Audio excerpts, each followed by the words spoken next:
31వ అధ్యాయం. మరియు యెహోవా మిద్యానీయులు ఇశ్రాయేలీయులకు చేసిన హింసకు ప్రతిహింస చేయుడి. తరువాత నీవు నీ స్వజనుల యొద్దకు చేర్చబడదువని మోషేకు సెలవీయగా, మోషే ప్రజలతో, మీలో కొందరు యుద్ధ సన్నద్ధులై మిద్యానీయుల మీదికి పోయి మిద్యానీయులకు యెహోవా విధించిన ప్రతిదండన చేయునట్లు ఇశ్రాయేలీయుల గోత్రములన్నిటిలోనూ ప్రతి గోత్రంలో నుండి 1000 మందిని ఆ యుద్ధమునకు పంపవలెననెను. అట్లు గోత్రము ఒక్కంటికి 1000 మంది చొప్పున ఇశ్రాయేలీయుల సేనలో నుండి 12,000 యుద్ధ వీరులు ఏర్పరచబడగా, మోషే వారిని అనగా ప్రతి గోత్రం నుండి 1000 మందిని యాజకుడగు ఎలియాజరు కుమారుడైన ఫీనెహాసును పంపెను. అతని చేతిలోని పరిశుద్ధమైన ఉపకరణములను ఊదుటకు బూరలను యుద్ధమునకు పంపెను. యెహోవా మోషేకు ఆజ్ఞాపించినట్లు వారు మిద్యానీయులతో యుద్ధము చేసి మగవారిని అందరినీ చంపిరి. చంపబడిన ఇతరులు గాక మిద్యాను రాజులను అనగా మిద్యాను 5 రాజులైన ఎవీని, రేకెమును, సూరును, హూరును, రేబను చంపిరి. బెయోరు కుమారుడైన బెలామును ఖడ్గముతో చంపిరి. అప్పుడు ఇశ్రాయేలీయులు మిద్యాను స్త్రీలను, వారి చిన్నపిల్లలను చెరపట్టుకొని వారి సమస్త పశువులను, వారి గొర్రె మేకలన్నిటినీ, వారికి కలిగినది యావత్తును దోచుకొనిరి. మరియు వారి నివాస పట్టణములన్నిటినీ, వారి కోటలన్నిటినీ అగ్నిచేత కాల్చివేసిరి. వారు మనుషులనేమి పశువులనేమి సమస్తమైన కొల్ల సొమ్మును మిద్యానీయుల ఆస్తిని యావత్తును తీసుకొనిరి.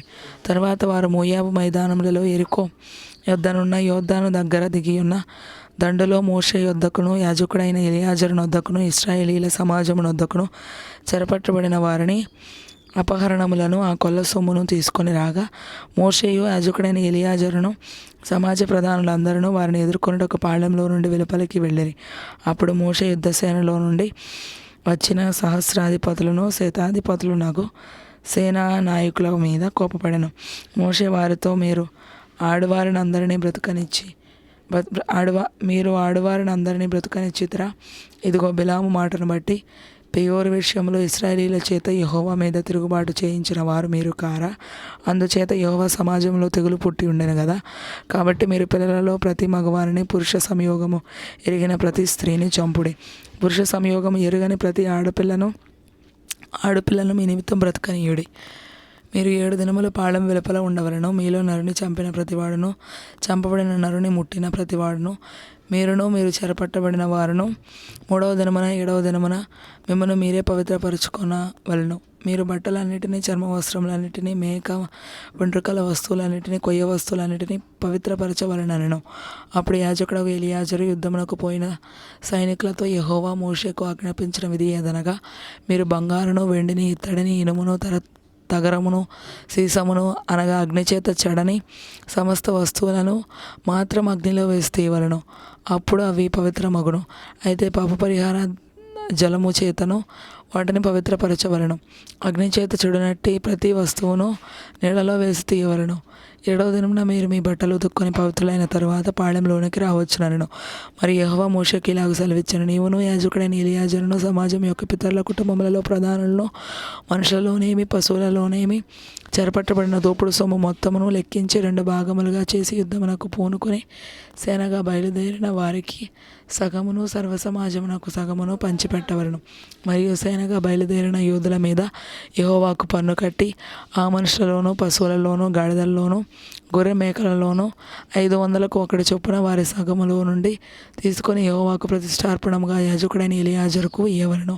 మనుషులలోనూ, పశువులలోనూ, గాడిదలలోనూ, మేకలలోనూ, సమస్త విధముల జంతువులలోనూ 10 1 చొప్పున ఇశ్రాయేలీయులు సగములో నుండి తీసుకొని యెహోవా మందిరమును కాపాడు లేవీయులకు ఇయ్యవలెను. యెహోవా మోషేకు ఆజ్ఞాపించినట్లు మోషేయు యాజకుడైన ఎలియాజరును చేసిరి. ఆ దోపుడు సొమ్ము అనగా ఆ సైనికులు కొల్లబెట్టిన సొమ్ములో మిగిలినది 6,75,000 గొర్రె మేకలను, 72,000 పశువులను, 61,000 గాడిదలను, 32,000 మంది పురుష సంయోగం ఎరుగని స్త్రీలను, అందులో అరవంతు అనగా సైన్యముగా పోయిన వారి వంతు గొర్రె మేకల లెక్క ఎంతనగా 3,37,500. ఆ గొర్రె మేకలలో యెహోవాకు చెల్లవలసిన పన్ను 675. ఆ పశువులు 36,000, వాటిలో యెహోవా పన్ను 72. ఆ గాడిదలు 30,500, వాటిలో యెహోవా పన్ను 61. మనుషులు 16,000 మంది, వారిలో యెహోవా పన్ను 32. యెహోవా మోషేకు ఆజ్ఞాపించినట్లు మోషే పన్నును అనగా యెహోవాకు చెల్లవలసిన ప్రతిష్టార్పణమును యాజకుడైన ఎలియాజరునకిచ్చెను. సైనికుల యొద్ద మోషే తీసుకొని ఇశ్రాయేలీయులకిచ్చిన సగము నుండి లేవీయులకిచ్చెను. 3,37,500 గొర్రె మేకలను, 36,000 గోవులను, 30,500 గాడిదలను, 16,000 మంది మనుషులను సమాజమునకు కలిగిన సగమై ఉండగా, మోషే ఇశ్రాయేలీయులకు వచ్చిన ఆ సగము నుండి మనుషులలోను జంతువుల్లోనూ ఏ బదింటికి ఒకటి చొప్పున తీసి యెహోవా మోషేకు ఆజ్ఞాపించినట్లు యెహోవా మందిరమును కాపాడు లేవీయులకిచ్చెను.